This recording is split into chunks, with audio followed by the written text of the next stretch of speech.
Welcome back to the Guardians of the Future podcast. I know it's been a while. We did some pre-draft stuff. We haven't done any post-draft stuff. I do owe that. Hopefully I can get Willie Hood to agree to that. We'll see. He's driving a hard bargain. He apparently likes his rest. That's okay. We'll get to that at some point. I've got an interview with Matt Wilkinson I still have to put out there as well, the Tugboat. But today we're going to talk to Jason Prill, who already knows Tugboat. We've talked about Tugboat with Jason Prill before. And now we're going to talk more Hillcats because they were the most interesting team in the first half. They're still an interesting team. They don't have Travis Pizzana. I know it's everyone wants to talk about. But they still have Ralphy Velazquez. They still have Jason Chourio. They still have Jason Prill. So that makes it worth talking about the Hillcats. Anyway, Jason, thanks for taking time. I know you've had a very busy summer so far, so I appreciate you making the time. Let me bump back our recording time even. Of course, anytime, Justin. I love hopping on the podcast to talk about the Hillcats and plug what we're doing down here and what the team's been doing. So I appreciate you having me on again. Yeah, you've been a good guest so far. What is going on? You guys are back at home on Tuesday. You got Fredericksburg for 6. What do you guys got coming up this week? Yeah, it should be an interesting series. Fredericksburg and Lynchburg, they have been a pretty tense rivalry for the last couple of years, really since 2022 when Lynchburg beat the Nationals in the first round of the Carolina League playoffs. And there's always kind of been that in-state tension. They're about 2.5 hours apart from each other. So that always adds to the stakes a little bit. And we always joke around, me and the other broadcasters in the league, is that everybody hates Fredericksburg because they're the one team with money in the Carolina League. And so everybody wants them to lose. And so all eyes in the Carolina League jokingly are on Lynchburg this week as we take on Fredericksburg. But it'll be a fun week. We have our military appreciation game on Friday night. And then on Saturday, we have our first responders appreciation night with a fireworks show. Friday night, we actually have a T-shirt that we're giving away. It's kind of in the NFL military jersey style or shirt style with that light brown color. And then our L logo on the chest looks really cool to the first 500 fans that can get out to the ballpark. And then also, of important note, we're doing a jersey auction this week. We've worn them a couple times. It's our D-Day Memorial jersey with the D-Day Memorial, which is located in Bedford, which for those of you who don't know what that is, it was given to Bedford in honor of, I believe it was June 6th, 1941, I think is the date, somewhere around there. But it was given to Bedford because they had the largest per capita loss in the whole country for people who fought and served on D-Day. And so we have all the names of those who fought and served on the back of the jersey, along with pictures of the monument on the jersey, and all proceeds go right back to the National D-Day Memorial and all the work that they're doing in the community and helping to keep that memory alive. So it'll be really cool. MLBauctions.com. They already have 4 jerseys up there. They'll go on sale on the 31st or go up for bid on the 31st. There's Tommy Hawk, Jason Chourio, Ralphy Velazquez, and Jordan Smith. All 4 of those will be available to bid online. The rest you can bid at our ballpark this week. And before anyone says, well, how do you know that they're going to be there? They've already worn the jerseys. So they've worn them a couple of times. They wore them on July 4th. They've worn them every week since. So I can confirm that even though the game has not happened, they are game-worn jerseys of each of those guys. So no need to worry, no need to fear. They are game-worn jerseys, and it goes toward a great cause. Yeah, check those out for sure. We'll share the link in the podcast description on YouTube and as well as everywhere else you get podcasts. So, Jason, I appreciate you sharing that. That is really cool. And the game-worn jerseys are always really popular everywhere in the minor leagues. So that's super important. And not a lot of better guys to get jerseys from Ralphy Velazquez and Jason Chourio, 2 guys that were in the Futures game. Saw some really good numbers in the Futures game. I know Chourio had an RBI single, I think, and he scored a run. I think he drove in the only run for the American League Futures game. Guys, Ralphie worked a walk and he had a strikeout. And then I saw some of the Baseball America guys were saying that he had the most home runs in batting practice. And then one of the guys, I don't know how he got his hands on the stats, but one of the guys I follow on Twitter who does go work with stats, he said that Velazquez had the hardest swing, the fastest swing speed of anybody in the game. That's something that obviously MLB is tracking now, and that game was in MLB ballpark. So able to get some of that data. All good stuff. But, Jason, you were down in Texas. You got there in one piece, thankfully, as we were discussing off the air before we got on here. But you got down there in one piece. Seemed like a good experience. Why don't you just kind of share what you saw there and what that experience was like for you and for the 2 Guardian prospects that were representing? Yeah, no, it was an incredible experience. I'm very grateful to the Hillcats for sending me down there and allowing me to have that opportunity. Really a dream come true to get to cover a game like that and be in that environment with not just the athletes, but also the reporters. And there are national guys all over the place that you just saw walking the warning track while BP was going on. So it was a high priority event for a lot of newspapers and media organizations. And our guys put on a show. Chourio and Velazquez, they were outstanding. Chourio obviously in the game, Velazquez before the game. When I tell you, he put on one of the best shows I've seen in batting practice from anybody at any level. It was incredible. It felt like every swing he took was just pelted into the right field bleacher seating. It was majestic. His father was there watching it, and even he was starstruck by it. Now, granted, that's a father saying that and getting all excited for his son, but legitimately, I read an article from The Athletic that he was the most surprising and breakout hitter in batting practice just because of the pop that he showed, the confidence he was displaying at the plate, at the dish, and talking to some scouts and seeing some of their reactions. He definitely was an eye-popping performer in batting practice. So even though he was 0 for 1 during the game, pre-game, he put out an outstanding performance, an outstanding show for his 3, 4, 5 rounds of BP. Then Chourio during the game, you saw the confidence and you saw the maturity. He's one of the most patient hitters for being 19 years old that you will ever see. And he displayed that in the game. He waited for a pitch that he could handle, didn't try to do too much with it, just took it right back up the middle on an easy ground ball and was able to drive home the only run for the American League, which when you're playing guys in AAA and AA who are in a major league ballpark for maybe the first time, to have a guy in single A go out there and be able to produce productive at bats and even get the start in a position that he had never started for the Hillcats in his 1.5 seasons with us. That to me showed maturity, it showed confidence, and it showed just how good Chourio can be and already is. So overall, it was a really great time. Got to interact with a lot of different people, got to see a lot of cool things, and really got to enjoy the game of baseball in a way that a lot of people never get the opportunity to. So I'm very grateful for that. Yeah, it sounds like a good experience, and that's a great point too about there's a lot of guys in that game that range in ages, different levels. So for Chourio to be in the box against AAA pitchers, and the same for Ralphy, and for him to come through really does speak to something. You're right. I remember when that game was in Cleveland in 2019, or yeah, I think it was 2019. I was there, and I was just there as a fan, and it was just so fun to see. I'd always wanted to go to one, and I would love to go to that every year. It seems like a great event. I obviously love prospects, and that was super fun, and I'm sure that was fun to be a part of. Your coverage was good. MLB.com was awesome. It was good to have you there. You're the right person to be there for that because you've seen these guys and you do a great job. But nothing out of surprising for you either. I'm sure those guys have been doing this all year in Lynchburg.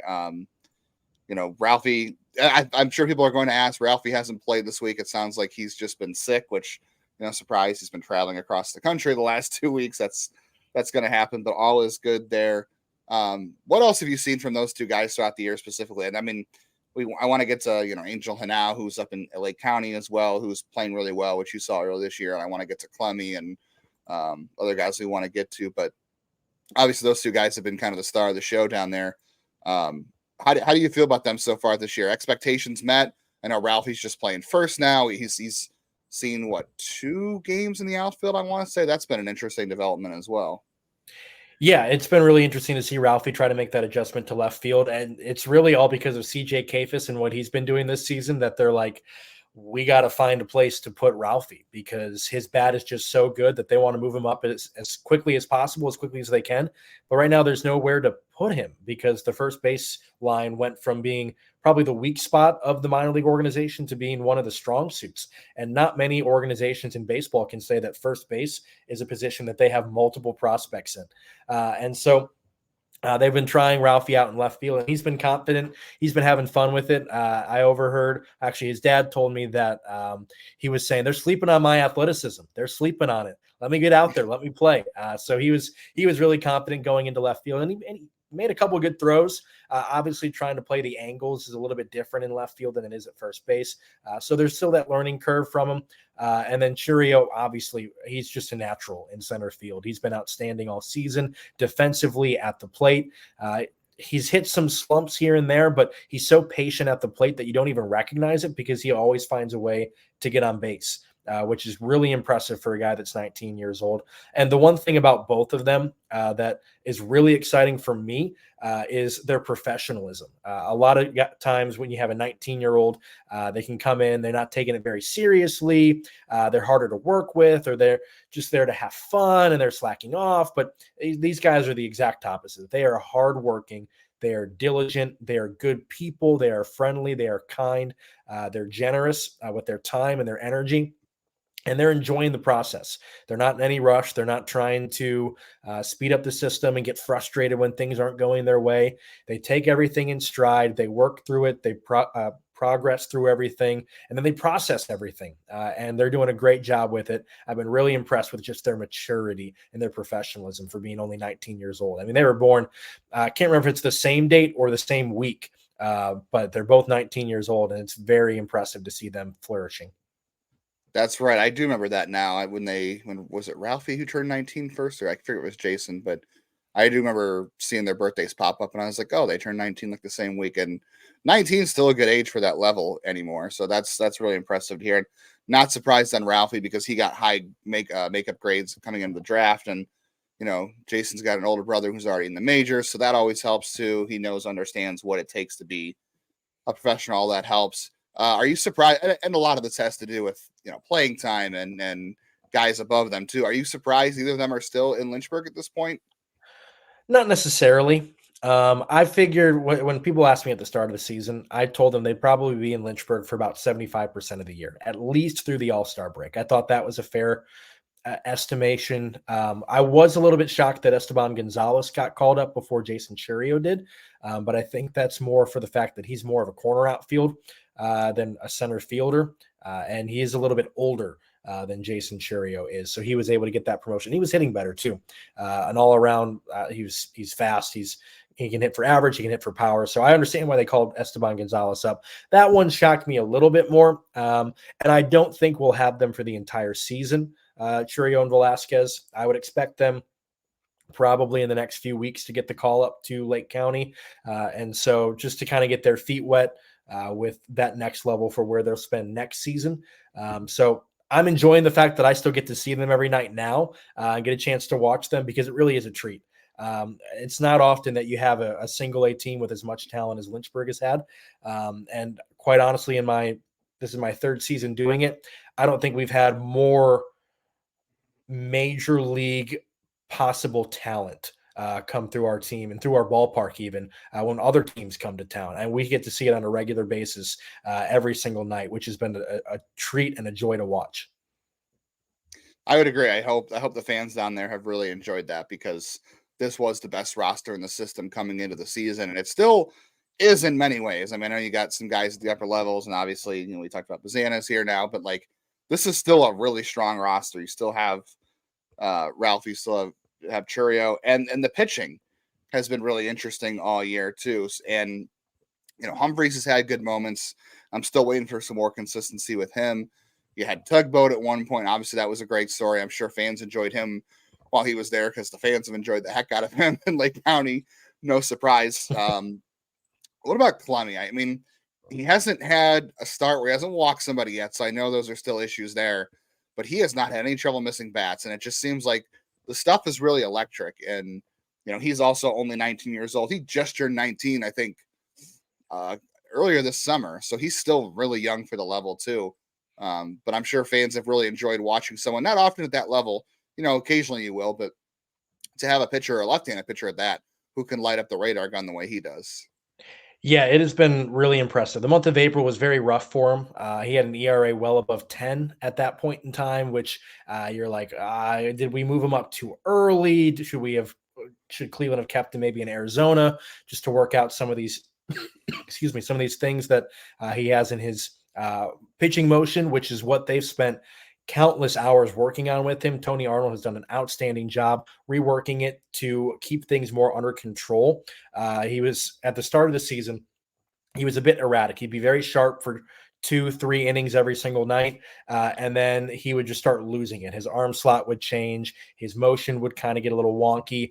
But now, because of the new motion that they've worked through and the new windup, he's much more almost military-esque in his delivery, and it's repetitive, it's consistent, and that's really paved the way for what we've seen over the last few months. And I can't say this with cold hard certainty because I didn't look at the numbers after today's start or Sunday's start, because this is coming out not on Sunday, but his ERA for the months of May, June, and going into his last start of July were all sub-3, and he's 3 years younger than the average age for the Carolina League, which to me, that says a lot about how quickly he grew and how good of a talent he can be. And he can really pump it in there pretty quickly. He gets up to the mid 90s, 96. Every once in a while, you might see a 97 just when he's really feeling loose and really feeling confident. The weather's warm. And so it's just seeing the way he's been able to progress and mature and grow just so quickly. Yes, command's still a bit of a thing that he needs to work on, but I will point out in April, command was a bigger issue. He was missing the zone by a large amount. Pitches were not as enticing. His slider, it was good in the first 2 innings, but then it would get erratic. His fastball would come in high. His slider would go down and away, and it just wouldn't even be enticing for a hitter. Now, and I'm not going to blame the Carolina League umpires, even though I could very much go off on Carolina League umpires. He has had a lot of borderline pitches go against him in his starts, at least at Bank of the James Stadium, from what I've been able to have the pitch tracking on for. And so some of these walks I can't really attribute to him. Obviously, it goes on his stats. It goes in his numbers. But he's been getting pinched, and a lot of pitchers have been feeling that in the Carolina League this year, not just him. So those walk numbers are a little bit higher than maybe where they should be compared to how well he's pitched, because that fastball and slider combo has been nasty over the last 2-3 months. That's something I always forget to think about when it comes to evaluating players is the umpires. Because again, like everybody can, I can look at the box score, I can look at the stat line and say, he struck out 7 again, but he walked 2 and he made it 4 innings. And you might think those pitches are wild, or you might think they just weren't, like you said, they weren't enticing early on. I always forget, the umpires, we see it in the Midwest League up here too. The umpires, not great. Like Travis Bazzana, his first couple of games up here, he got rung up on some pitches that definitely were Midwest League umpire pitches. So we could have the same conversation about them. And I always forget the umpires are, quote unquote prospects too. They're still learning. It sounds like we need the ABS challenge system at every level. It seems to be working well in AAA. I think they need to go that everywhere else. And it sounds like there might be a chance for that to go elsewhere. So we'll see. But and to add into that, to add into the ABS thing, something that's going on in the Carolina League that a lot of people really don't recognize or realize is the Florida League, the Florida State League. They are the only other league besides AAA that has the ABS system. And so that's a part of the single A conglomerate of leagues. And so this season, the umpires have been rotating every 2 months to different leagues in the Carolina League. So they're all staying at the single A level, but they're all going through Florida. That way they can learn the ABS system for the next level and for the future. So because of that process, I would assume it's going to be here sooner rather than later, which as somebody who's had to watch these Carolina League umpires for the last few seasons, I am beyond grateful for, because there has been no consistency, and at least some form of watchdog oversight will make things a lot better and a lot smoother for me. I won't be losing as much hair, and I hopefully won't have any more umpires' moms messaging me on Instagram. Oh, geez. Wow, that's not a thing you ever think about when you go into broadcasting, right? Like someone's umpire's parent is going to message you over something. I think I've heard of those weird things in like high school, because like high school sports, like parents always ruin high school sports. When I cover high school sports, coaches were great, kids were great. It was always the parents that were a pain in the butt. That's probably something you never thought about going into broadcasting, that you were ever going to hear from an umpire's parent about a call up or something. That's probably something that really surprised you the first time it happened. It was very surprising, but I get a good laugh out of it now, and it's a running joke amongst the other broadcasters in my league that I have an arch rival in an umpire. I don't know where he's at anymore. He's not in the Carolina League, and I'm not going to Well, name that's good. names, but I've developed at least one arch rival, and it just so happens to be an umpire. Wow. All right. Look at that. Who knew broadcasters had enemies? That's a whole other story. You can write a book on that. Someone's got to write a book on that, I think. I'll put them right next to all the Twitter trolls that take all my screen grabs and my mistakes and throw those online Oh, too. what? Oh, come on. Really? It's all the opposing teams when I don't get excited for their home runs and their big prospects. With the Dylan Cruz fanatics, when he was in town, I didn't get as excited as the Nationals fans wanted him to. Samuel Basayo last year as well. Orioles fans are the worst when it comes to prospects and making fun of me online. So it's all in good fun, though. I've started jabbing back at them a little bit jokingly and say, well, you're still tuning in. And so I appreciate it, but we like to have fun with it. I don't take it too seriously. And you can't. You really can't take it too seriously. It's all for fun. Yeah. I will say, I mean, I listen when I tune in, you are one of the broadcasts in that league. Like I'll listen to trying to think whether I guess I shouldn't name names, but I'll listen to the road broadcast too. And I don't really hear them getting super jazzed up about when Ralphy Velazquez hits a home run. But like you said, Dylan Cruz and the other guys, you will get jazzed up about that because it's still a big name and it's still a big play in the game. Just because it didn't work out for the Hillcats, you still get jazzed up about that because it's a big player in the game, even if it didn't go for the Hillcats. So any fans that are not looking at their own team, because trust me, there are broadcasters in your league that I will listen to, and when a Hillcat does something good, they're like, it's monotone. It's Kermit the Frog-esque. There's nothing to it. And if any fans have any complaints, they can direct them to JASPRILL19 on X, and they can just tweet all their complaints. He's inviting it now. I'm making a scrapbook of all the hate All comments right. I get. It's gonna fuel you through the off season. That's what's gonna make you get better. Just give you a good laugh in the off season. I like that. Exactly. I need something to make me motivated. Yeah, you can make a mixtape out of that. Too bad you should get a star. I know isn't the mean tweets thing on SNL or other night shows. They get someone to read mean tweets. I think we need to do a podcast with you where people read the mean tweets to you, or you read the mean tweets to you, and you react to it. Maybe in the off season, even though season wrap, we do that. That would be so much fun. I would love that. All right, let's plan on that for the end of the year. No mean tweets about Jacob Bresnahan, I hope. I know you haven't seen him yet, but we were talking about, guys who were struggling with control, like Clemmy. Probably not a guy that's going to struggle with a lot of control. I think I'm sure you're eager to see him. It was fun to watch his first start a little bit. I'm excited to hear your call of his first home start this week. But you're going to get a lot of high school pitchers, I think, from this draft. You already got Bresnahan, but what have you heard about him so far? Anything you expect from him? But that's a guy that throws a lot of strikes, and he's doesn't throw as hard as Clemmy, but the stuff's there, and he was one of the best control pitchers in the Arizona Complex League. So that should bode well for quick games for you too, which is always good. Oh, I love quick games. It makes my life so much easier, and I'm excited to see him pitch. Command seems to be a difference maker in the Carolina League. If you can pitch with command and you can pinpoint place your stuff, you're going to have a lot of success. It's what made Tugboat so good, is he could place his pitches perfectly, and guys just couldn't catch up. It's when you start making those mistakes. You can throw as hard as you want, but if you leave it right down the heart of the plate, doesn't matter if you're in high school or if you were in T-ball. It's right down the middle. You're going to be able to hit it. So it's a guy that can pinpoint, work the corners, work the edges. Now, obviously, we have to go back to the umpires and say, well, maybe the umpires aren't going to give him the benefit of the doubt. But I am excited to see him. It's always nice to have another starting pitcher that can perform. A rotation is so important in the Carolina League. And if you look at the numbers across the Carolina League, it's been pitching. That's been the stories. The offensive numbers have been way down across the league, apart from really three teams, Lynchburg, Carolina, and Kannapolis. They're the only three that have had solid seasons at the dish. And everyone else has just been – it's been all pitching. I think every other team is hitting as a whole 225 or below. And those three teams are the only ones that are higher. And so Lynchburg, they had a a tough time kind of early on trying to find their rhythm. Obviously, Clemmy was trying to figure things out in April. Humphreys has had his ups and downs. Gomez has had his ups and downs, and so there's just been not a lot of stability and a lot of fluidity when it comes to the pitching rotation. So I'm excited to see Bresnahan, and hopefully he can kind of solidify some things and help us have some quick games and keep some of those batting averages low when they come into Lynchburg.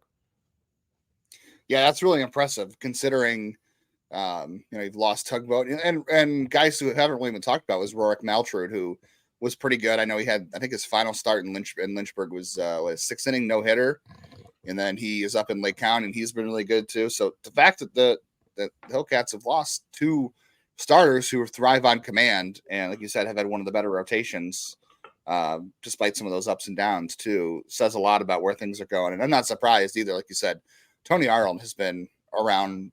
I don't want to say forever. I don't want to age the guy too much, but I feel like he's been around forever. Like I remember when he was with Akron, he's been all over the system, and he's been at every level. Talks really highly about him. Yeah, if there's a guy that I trust when it comes to pitching, it's Tony Arnold. He brings the most out of his guys, and the one thing that I really appreciate about him is he fights for him, and so that makes the pitchers much more willing to go out and take risks because they know that he's going to stand up for them in those meetings with the organization. He's going to fight for them in any opportunity he gets. He's very loyal to his guys. He defends them tooth and nail. And so guys just love being able to pitch for him because they know that he's going to have their back. He's going to push them. He's going to work them, but the pitchers know that he has their back. On the offensive side of things, we talked about Chourio and Ralphy, obviously. The one big name that was coming to the year, I know we talked about this before the season started, was Rafael Ramirez Jr. It's been a tough go for him. I had high hopes. It seems like there's a lot more strikeouts there than I hoped, but can you offer any sign of improvement or what you've seen from him? Because I'm still really high on him. Obviously, like you said, when we were talking early in the year, you said like physically he just looks like he belongs. Like he looks like that guy, and he seems like he wants to work, but he wants to win. And I think you said his English was already pretty good. Mm-hmm. If not already. I mean, I know he had a dad that played in the majors, so he might have had more experience to the English language than some of these guys. But offer any signs of improvement from Ramirez? I know it's been a tough first year for him. It has been a tough first year for him. And if there's one thing that I think I can point to is his swing has flattened out compared to what it had been. In April, May, and even into June, he had a pretty big uppercut of a swing. He was trying to crush the ball a little bit too much. But just over the last month or so, that swing is leveled out. He's hitting more line drives. Some of them are right at people, but he is hitting more line drives, which is a sign of improvement. He had a couple hits this past week, both Friday night and Saturday night. He picked up a hit, so that was a sign of improvement. And so he's starting to take more pitches too, and be more patient at the plate. Sometimes that's gotten him into trouble as he struck out looking but he's not swinging away at everything, which I think is a sign of improvement. Obviously, there's a lot more that he has to do. And one of the things I do want to point out is I think some of it stems from his struggles defensively. And you hear this when you talk about other sports, where when one aspect of the game isn't going well, everything else kind of falters and everything else kind of lags behind because you put so much mental energy to trying to get that one thing right. And that's been kind of his Achilles heel all season. Is defensively he struggled at times and made a handful of errors, and I think that's wearing on him at the plate, and that's causing a lot of the struggles because he's putting so much energy and focus in his defensive game that he's got nothing really to give in focus for his trips to the plate. And so that's been part of the problem, at least I believe, from my armchair analysis in the booth of what may be contributing to some of those struggles at the dish. I do think it's going to come around. He's still really young. There's no reason to give up hope. I'm not going to name names, but he's not like another big name prospect that came through Lynchburg and struggled for a couple seasons. And so I don't think it's like that at all. I think eventually he's going to turn the corner, and I think eventually he's going to be fine. It's just growing pains at this point. Yeah, I think we're going to avoid that prospect. I don't even know what we would say at this point for that. I think we can just avoid that conversation. If you don't know who we're talking about, then don't worry about it. You don't need to know about it. It's fine. I don't think there's any reason to go into that. It's a mess. I think we confirmed that earlier in the season when you did the media day with them, because I was joking that on the roster he's listed at 6'1", 159. Ralphy Ramirez is not 6'159". Can we confirm that? I haven't weighed him, but I can confirm if he is 6 foot 159, I am probably about 5'7", 300. And so he's got a pretty good solid base. He's built, he's strong, he's very muscular. There's probably it's a healthy amount of fat if there's any fat that's on him, and he looks the part of a ball player. He's got that build. He's just got. I don't know how to describe it. When you're building a player on a video game, you kind of model it around his body type. So he's going to turn the corner. You're going to be comfortable with what you see from him. He's got the look. He's got the physique, and he's got the build. It's like a commercial right there. You're gonna like the way you look. You're gonna like the way you look. Yeah, Ralphy Ramirez. I like that. I'm fine with that. Anybody? We were gonna talk about some draft guys to see you might see in the next soon, maybe the ACL or draft. But anybody else that I haven't really already brought up? I know we talked a lot about a lot of big names. I know Gomez has looked good at times as well. Kyle Scott's had some good games, I feel like, here and there. He's been a lot better since piggybacking. When he was in the starting role, he struggled a little bit, but as a piggyback, he's been pretty solid. His home run numbers have come down a little bit, at least at the rate that they were being hit out. And so ever since going to a piggyback position, he's been a lot better. And I know Hawk gets on all the time. He's like an on-base machine, kind of doing what I expected he would do in that league. He's a cult hero. He came from in college. Yeah. He's become a cult hero in Lynchburg. I don't know if you saw what happened on July 4th with the safe out call at home plate for the game time run. At that moment, he became a cult hero. He was all over the Lynchburg Facebook pages. These people probably had never seen a Hillcats game all season. And all of a sudden, everybody knew who Tommy Hawk was. People were talking about him. And so that's why we have his jersey up online for the auction. So he's become a fan favorite. We're actually doing another t-shirt giveaway later in the season with his number on the jersey. Because we know that that's going to bring the crowd out. So I'm actually wearing one for Jason Chourio right now. So Hawk will be number 2 in that collection. So we're really excited about that. But he's been fun to watch. He's a feisty guy. He's energetic. When he can turn and burn, he's quick. I mean, he stole second, third, and home in one inning. And it was a straight steal of home. That was while I was down at the Futures game. I think it was the Saturday night game, the second to last game before the All-Star break. So he's had some really good moments, some really high moments. And he plays like his pants are on fire, and it's really fun to watch. Yeah, and great defender too. I've seen a lot of great defensive plays out there from him as well. Anybody else you want to bring up? Anybody else I'm missing? I mean, Antunes has been interesting. I know Ben-Hameen just had a really fantastic week as well. And I feel like Harlow and Jay-Zach have both had their moments. Is anybody that really worth spending a little bit more time on before we talk about maybe who you might see in the next few weeks or in the next year? Yeah, I just want to plug Benjamin a little bit more, simply for the fact that he has worked hard.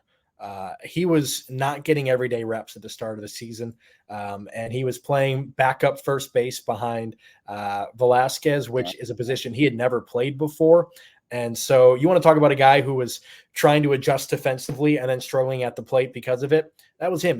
He was playing 2, maybe 3 times a week if he was lucky, and only one of those would be at a natural position for him, if that. And so he took his lumps and bumps at the start of the season, and he was batting right around 200. I think even going into the middle of June. And then when Angel Genao got called up, he has been on a tear. I don't know his numbers over the last 30 games, but he's gone from low 200s to he's in the mid 270s now, just in the span of a month and a half. And so he has been outstanding to watch. He's been the second best clutch hitter on the Hillcats behind Jason Chourio. So when there's runners in scoring position, he comes through about 35% of the time, which has been a really good number for him. He strikes out a lot, which is kind of the one knocking him at the plate, but he's really turned the corner, and we're starting to see a pickup of where he left off last season, because he was hitting pretty well toward the end of last year as well. He even had the walk-off base hit to end the season, and he's starting to find his groove again this season. So I'm really excited. I'm hoping that with any of whatever call-ups we hear from the next few weeks from Arizona or the draft, I'm hoping that he can continue to keep his place in the lineup. Yeah, and not a guy who's built like a first baseman. That's also hard too. Like we're talking about Ramirez and his build, but Benjamin is definitely not built like a first baseman. So that had to be hard to make those moves over there too. And I was expecting him to hit better based on what he did last year. So the fact that he started off the year, that makes a lot of sense. I'm glad to see he's hitting better too. And I'm still hopeful for Wilfredo too. I know he's 22. He's a little bit older. So we'll see. You brought up now, and I forgot to get to this before we get to the guys who might be in Lynchburg here soon. But I've been really impressed with Genao. I can't believe a guy who swings as hard as he does not strike out more. I think I would love to see him be a little more patient, but it's not that bad. Like he gets to a lot of like deeper counts, and he does a lot of swinging on 3-2. I feel like there's not a lot of walks, but he will get to like 2-2, 3-2. And I've noticed like, man, he can take off as the best of them. Like he'll hit a double into the gap, and you can just see it's easy plus speed. Like doesn't take him much effort to run.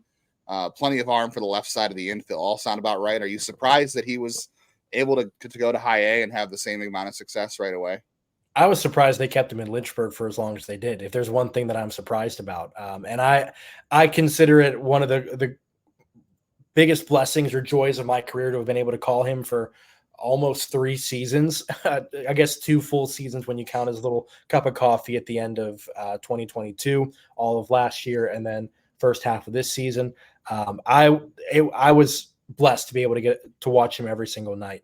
And I actually told Bob Nightingale, I was interacting with him at the Futures game. He's the USA Today columnist. He was asking me any names that I should be keeping my eye on. And I said, Angel Genao. If there's one player that I am confident can make it, it's Angel Genao.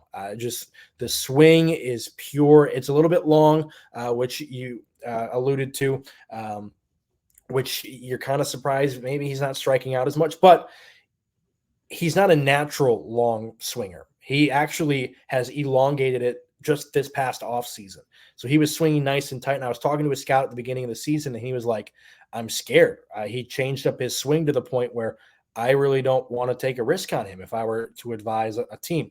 And then he just went out and tore whatever team we were facing that week apart. And I think even the scout had to say, well, I guess maybe I was wrong about my analysis. So he's a natural short swing kind of guy, nice, quick through the zone, but he's elongated it to get more of that power, more of that pop, more of that gap power, which is something that was missing from his game even in 2023. So I'm very excited for Angel Genao. I think he's a stud in the making. I think he's going to be in the majors at some point in time. Obviously, I know that there's a middle infield blockage in Cleveland, so I don't know if it will be with us, but I expect him to get there at some point. And he's just got a tremendous story. He grew up in a home without a roof, and he grew up playing Little League Baseball with Abel Brito, actually, and he was in the Little League World Series. So we've talked about Tugboat and Little League World Series. Angel Genao was in the Little League World Series at one point in time, too. And so he's a guy that plays with so much joy and so much passion. And I'm going to say this name, and I had to preface this with Bob Nightingale, too. When I watch him play, he reminds me of Francisco Lindor. Just the joy, the passion, the energy. And I'm not going to compare skill sets. I'm talking about the way he plays the game of baseball. He has so much fun out there. You never see him get down, get beat, get burned. He's always got a smile on his face. He's always enjoying himself. And to me, that's part of the makeup of a good ball player, is somebody who can carry himself with that kind of motivation, that kind of energy. He's not going to take nothing is going to knock him off kilter. He's just going out there having fun, and that's the most dangerous player to face, somebody who's not afraid to fail. And so Angel Genao, he's got my eyes are going to be on him the rest of his trek up to the majors, and even when he becomes a professional major leaguer, I think he's got what it takes. That's quite a story. Wow, the roof without a home is obviously or home without a roof is very sad, and the fact that he's able to play with so much joy is really exciting too.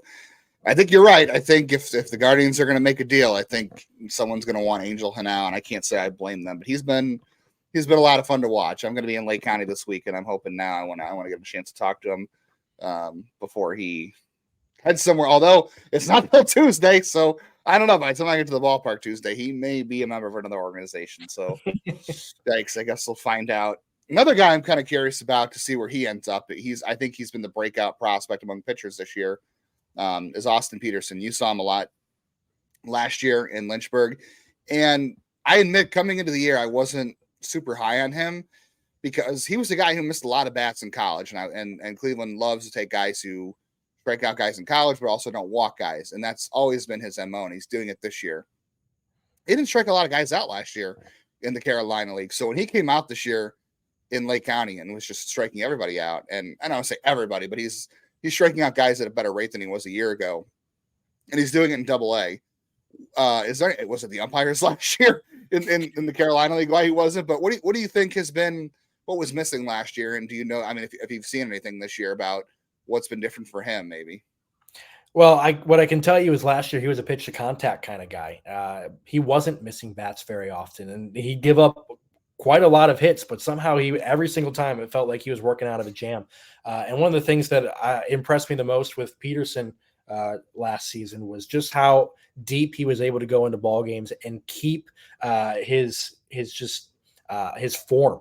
A lot of guys, we talked about Clemmy, after the first couple innings, he would lose his form and his motion, and he would kind of throw it all over the place. Peterson, he would go 7-8 innings and be fine, and he would only be at 92 pitches. I think there was a game that he went a full 8 innings and he was right at 90 pitches or somewhere around there. So he could have gone a complete game, 9 innings, which that never happens at any level anymore, let alone the Carolina League, because they typically cut you off in the 6th inning at max. And so I was really impressed with that. Obviously now I think you're seeing him return more to some of that collegiate stuff. And it may just be the approach that hitters are taking against him this year. They saw how much contact they could generate off of him in single A. So maybe the scouting reports are saying, hey, swing away. And he's just doing a better job of painting the edges and missing bats. But he's a tall arm and he's a good guy. He kind of looks a little awkward at times, just the way he kind of moves and just how tall he is. But he's a good pitcher. He's a good guy. And I'm excited to see his progression. And I'm glad to see that he's been a breakout pitcher. Him and Parker Messick together up in Double A right now is really cool to see because they were just in Lynchburg last season and they're both pitching really well. So I'm excited to see how they're going to progress. And the pitching factory may not have the names up at Triple A right now, but there are some names down at the lower levels that pitching factory is not going to stay quiet for long. Yeah, Ryan Webb, Messick, Tugboat, Peterson, Clemmy, Bresnahan, all really moving along at a good pace. Here's one. I'm not a big player comp guy. I don't, because it's not fair to the players and guys are different. But here, the thing with Peterson I've noticed the most, he's got good extension and gets a lot of ground balls. He said he pitches the contact. He reminds me a little of 2 different guys. One, there's some Charlie Nagy to the game. I know as a growing up a Cleveland fan, you would appreciate both of these. I see some Charles Nagy there, I think, who also might have gone to UConn. I know he's a Northeastern guy from that area, so I'm not sure if it was UConn. And then Cliff Lee. Cliff Lee was a guy who had great control. Didn't really strike a lot of guys out. He could strike guys out, but it wasn't like he was a big strikeout guy.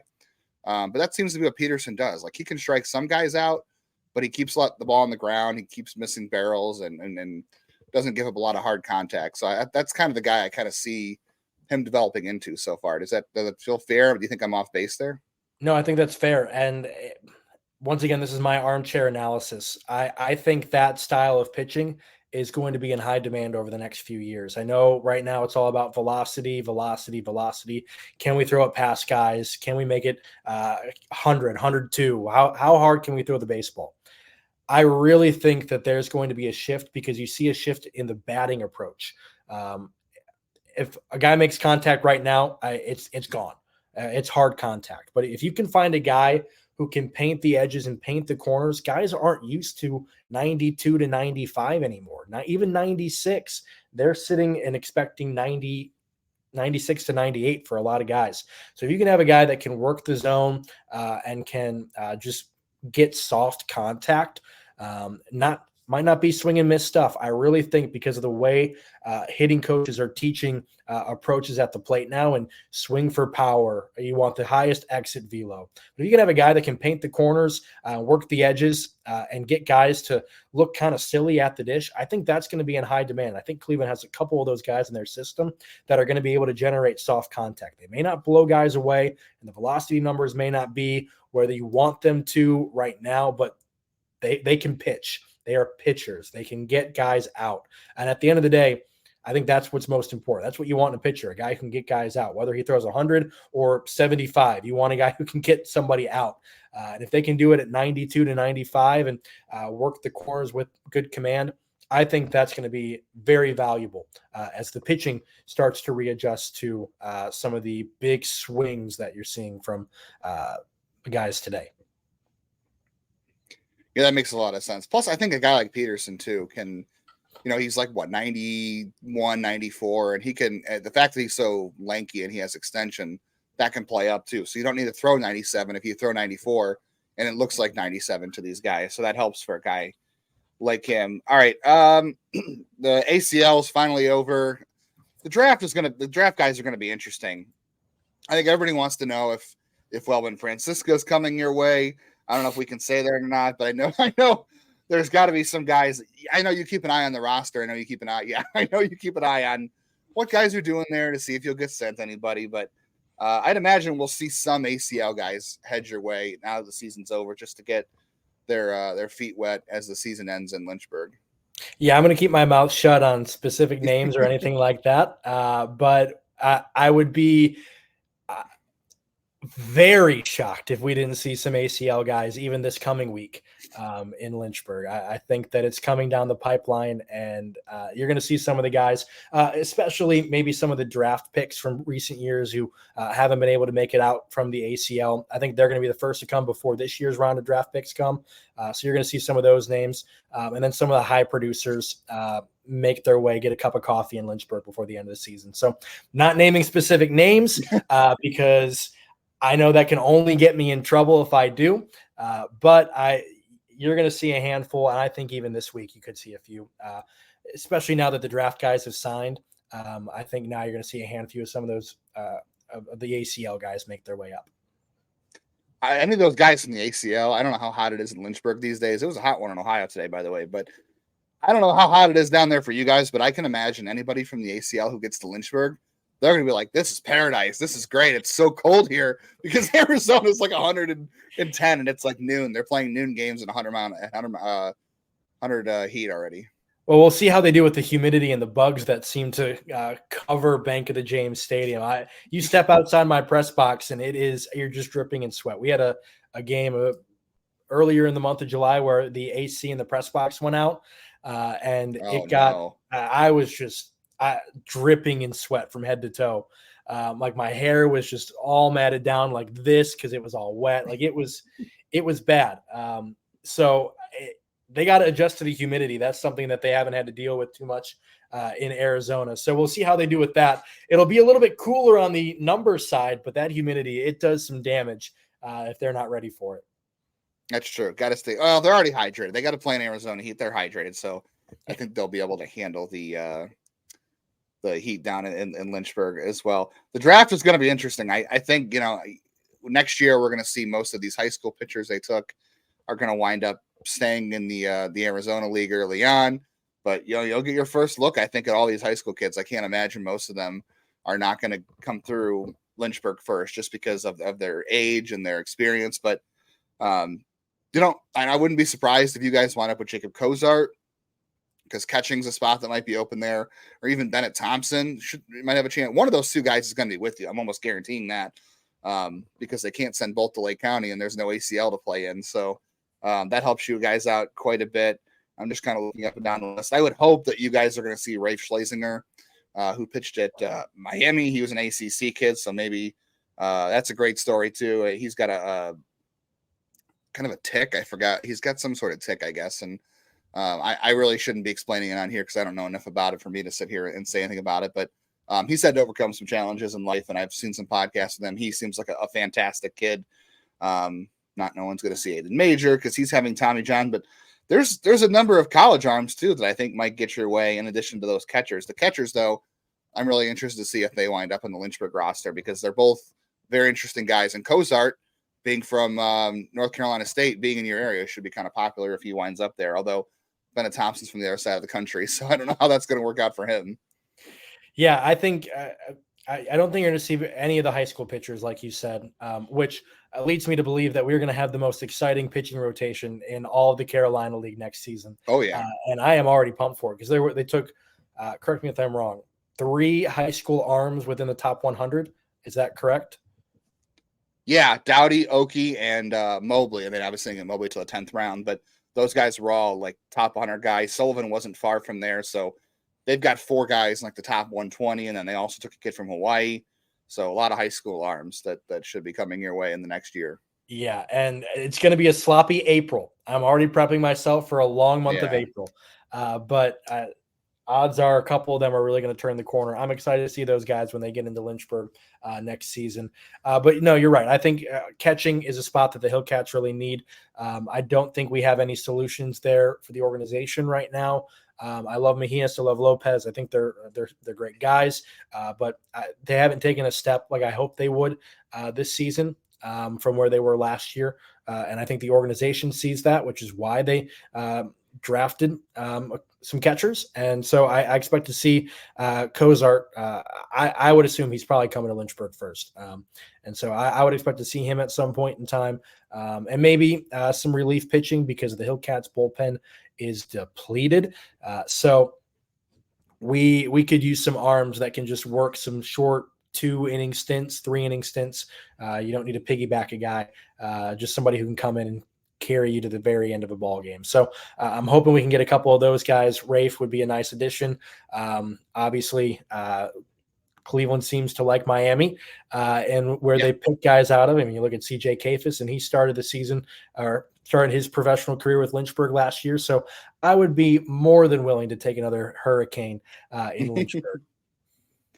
Yeah, I would imagine you'll see him there at some point. I should have asked you too if you're surprised by what Kafis is doing this year because he's another one like you were talking about before about how Cleveland's got more first base solutions than they had the last couple of years, and I put Kafis kind of on the same list as Genao. I'm like, is he going to end the week in Cleveland? Like, I know there's been scouts sniffing around Akron the last couple of days too. So I don't know. He's another one that I'm thinking might have a future home somewhere else. And I know some fans have really taken to him and would not be thrilled with that. But he's had quite a good year. I'm sure you're not surprised after what you saw last year. Yeah, there's often times of transition. I mean, you saw it with a guy like Alex Mooney going from college to pro ball, where it takes a little time to get your feet wet, get acclimated to the level. He struggled in Lynchburg last season at the plate. Kafis did not. He was able to jump right in and really contribute. He had a couple clutch hits late in ball games, which I think one of them is actually on my pregame intro thing. The word slipping my mind. That's great for a broadcaster to say. But your highlight reel. Yeah, exactly. My highlight reel before the game. And so I'm really not surprised, maybe to the level at which he's doing it. And I didn't see this much power from him or anticipate seeing this much pop. Now, granted, Lynchburg is not really a hitter-friendly ballpark. It hasn't been that way in a long time. So I can't give you an accurate read on that, but I did not see this kind of power coming from him. And he has been both power and contact. It's both been there, which I'm excited to see. I think he could be a really good first baseman. He's got the body makeup for it. And I didn't get to see him very long, but I was impressed with him in the short stint that I had him down in Lynchburg. So I'm excited for what he's doing in Akron and what he's got, whether it's for us or come Tuesday for somebody else. I think he's going to have a good career in front of him.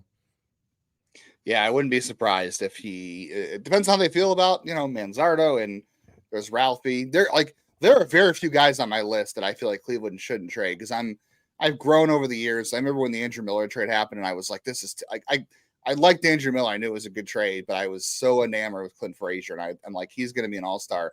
I can't believe they made that deal. And it turned out fine. All the Guardians trades they've made over the years for when they were in contention during that window, all turned out fine. None of those guys really burned them, in terms of who they gave away or traded for other talent, I should say. And I'll now keep I'm my like, mouth there's shut on not. one name that popped into my mind. I'm sure I can. I bet you I can match you on the air there or off the air. We can talk about that one. But there's one trade, but I think we also know what went into that trade a little bit as well. But there's not a lot of guys on my list where I'm like, don't trade this guy. Don't trade this guy. I think Ralphie might be the only one. Like Chase DeLauder is one, obviously, but I'm also concerned about his health long term. I think Ralphie might be the only guy on my list. I'm like, if you trade him, you've got to get somebody really good back, like really like a long term piece, not just a rental. Everybody else, I know we spoke highly of Genao, and I'm like, I'm not going to be upset if they trade him just because they got the infielders, but also like, you got to trade up something good to get something good. I think Ralphie is maybe the only guy on my list from the position player side where I have really long term, like if you don't get like a hitter you've got for 4 or 5 years, I wouldn't trade him, and I don't think they will. But that's why I have an inkling like guys like Kafis or Manzardo or Genao might be on the move, but I can't see Ralph. I just can't. And I will be selfish and say I don't think they'll trade Chourio either. I think you got to hold on to that guy. I think obviously he's got to get the power. He's not there. Just like he doesn't have the power of Jackson, his brother, but I mean, he's a 4 out of 5 tools ain't bad. And he's got all the other things down pretty well. He's got a good eye at the plate, which for 19 years old. And you want to talk about a guy who's got major league makeup. He looks the part. I haven't seen them side by side, but I would argue that he probably has a better build for the major league level than Jackson Chourio does, just for durability's sake. I think he's well built. He's muscular. He's tall. He's not lanky, but he's tall. And for center field, it's played really well, and he's fast. He's sneaky fast. You don't see it right out the break just because of how tall he is and how muscular he is. But he's fast. He currently leads the active team in stolen bases, I think, with 36, which is now one behind where Esteban Gonzalez was when he was called up last week. So I wouldn't trade him either if I was Cleveland. He would be on my untouchable list, but that's just me. And I've been a Chourio fan since he came into Lynchburg last season, even before then when he was with Arizona and the Complex League. So if he can be anything close to what his brother was, I wouldn't trade him. Especially with the outfield help Cleveland has right now. Oh, yeah, that's true. And how many first basemen can you try to move to the outfield or whatever? Or how many infielders can you try to move to the outfield and make it work? Exactly. So I think you've got a good point for. I think the only thing you can do it for is if you're getting a long-term solution. But I don't think that guy exists on that market. All right, Jason, before we get out of here, can you plug the jersey giveaway and just some stuff real quick here at the end for people who are maybe tuning out at the end and might want to hit that link? Yeah, absolutely. Our jersey giveaway, once again, it's for the National D-Day Memorial located in Bedford, Virginia. And it's in Bedford. It's the National Memorial. It's not just a local memorial. It's because Bedford had the highest per capita loss of any city in America on D-Day. I believe the number was 20 out of 36 that were deployed on D-Day that they lost. And so that's above 50%. And I think they only sent 40 total. I might be getting that second number wrong. It might be 46. But either way, it was 20. I'm confident in that. But that's still a very high percentile of people that they sent over. And Bedford's a small town. It's smaller. I grew up in Brunswick, Ohio. It's smaller than Brunswick, Ohio. It's smaller than a lot of these. It's a small town. I mean, this would be like Lodi, Ohio, probably, if I were to compare it in size. So you're not looking at a big town. It took a significant toll and damage on the community. And so they put the D-Day Memorial there. We're raising money for it so they can continue to bring awareness to D-Day and what happened during World War II and just the heroic bravery of these men among others, all the other names, all those who sacrificed their lives in what is the greatest act of valor in maybe not just American history, but maybe even world history from a military standpoint. So it's a really cool opportunity that we have to raise money for them. The jerseys are awesome. They're all over our Instagram and our social media channels at LYN Hillcats if you want to take a look at them. And we talked a lot about Tony Arnold today. They're the one specialty jersey that Tony Arnold agreed to do a photo shoot for. And so his picture is on our website. He loves the jerseys. And so if he loves the jerseys, you got to go out and get yourself one too. You can bid on Tommy Hawks, Ralphy Velazquez, Jason Chourio, and Jordan Smith online. And if you want to make a long weekend and come on down to Lynchburg, you can bid on the rest of them here inside the ballpark at Bank of the James Stadium. But to bid online, it's milbauctions.com, and all proceeds go toward the National D-Day Memorial. And we'll check that link down in the bio of this episode, wherever you're listening, and on YouTube as well. And I'll throw it out on Twitter as well when I get the chance. But Jason, appreciate you. The hardest working man in broadcasting. Not only are you broadcasting baseball all summer long, you're going to school and you're on here, your eyes and ears from Lynchburg. And we definitely appreciate you. And I appreciate you making the time to come on here. Always have a fun time. And I'm definitely going to talk about who that prospect was when we finish recording. Oh, for sure. It's always fun, Justin. I appreciate it. And anytime you want me to hop on, I'm always glad to do it. So just let me know whenever you want the update from down south, and I'll be glad to give it to you. Yeah, we'll catch you again as the season ends. And who knows, maybe we'll be talking about some playoffs and some other draft guys. We'll see what happens. You never know. So stick around for that at the end. Follow Jason on Twitter at JASPRILL19. Hillcats broadcast doing great. Hillcats social doing great this year, bringing you all kinds of highlights. It's been a great experience this year. Great team. I don't expect that to change the last month, and I don't expect it to change next year. So keep it going, and we'll catch you next time. Thanks everybody for tuning in. We'll get back to you with draft stuff next week. Hopefully get back to you with my tugboat interview at some point. And who knows, maybe some Travis Bazzana audio. I can't guarantee, but I will give it a try. The Guardians are doing their best to control that hype already. I can tell you it's going to be an interesting media scenario. So thanks again, Jason, and we'll catch everybody next time.